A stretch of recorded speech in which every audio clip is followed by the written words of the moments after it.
Hey folks, I'm down here in my garage under the disco ball, which someone sent me once, and it's in my garage because I don't know where else you put a disco ball.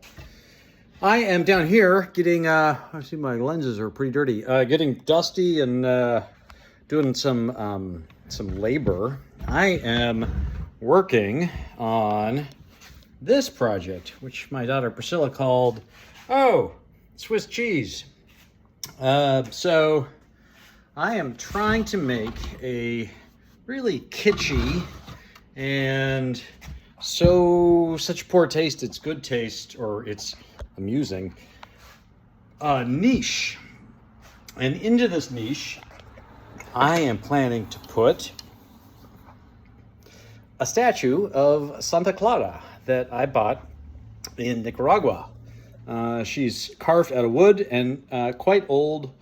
The woman who I bought her from thought mid-century and apparently from Guatemala. So she's going to live in here. And let's see if I can get it to focus there. There we go.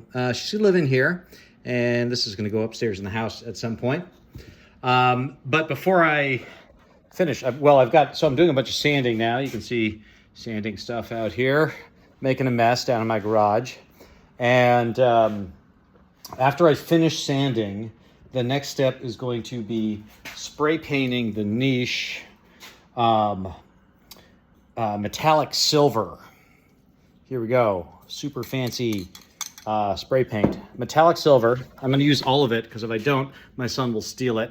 And he loves finding pieces of wood and doing his own art with them, which is fun. But that's expensive paint, to be honest. All right, so then it turns bright silver, and then I've got little tiny mirrors that I'm going to put all over it to give it a really kitschy look. And then there'll be some candles sitting here. And I'm going with St. Clair because, she's the one I bought. But also, this particular St. Clair spoke to me because in my backyard there is a St. Francis, a San Francisco, that comes from my grandmother's garden. And he is, of course, the patron of the bay around which we all live. And a dear spiritual example of finding God everywhere. And so I'm adding a little bit of feminism to that model because St. Clair was his great companion, and she gets a lot less press than he does. So I'm building her a home that'll go into my home. I actually love being down here in my garage doing manual labor and especially carpentry. I find it really satisfying to do tangible work where I can see the result like immediately or pretty quickly. Because, so much of what we do in the church is planting seeds for 20, 30, 40, 50 years in the future. And I'm going to spend a few hours working on this project, listening to stories on my earphones, and then I will have a weird piece of art to share with you.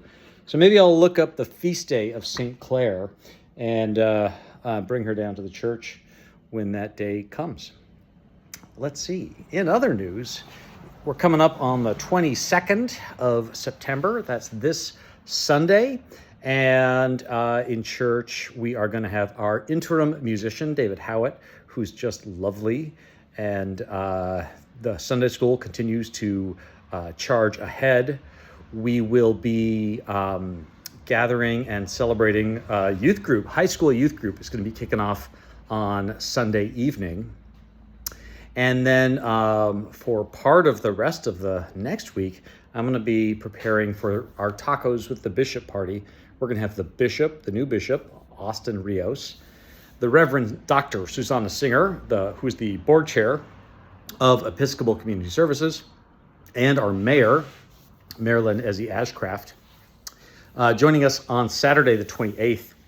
And there we are going to talk about some of the ways in which we share all the blessings we have with the community around us. You can sign up for that through Monday, I think, and then come be part of that celebration. I hope you all are well. God bless you, and take care of yourselves.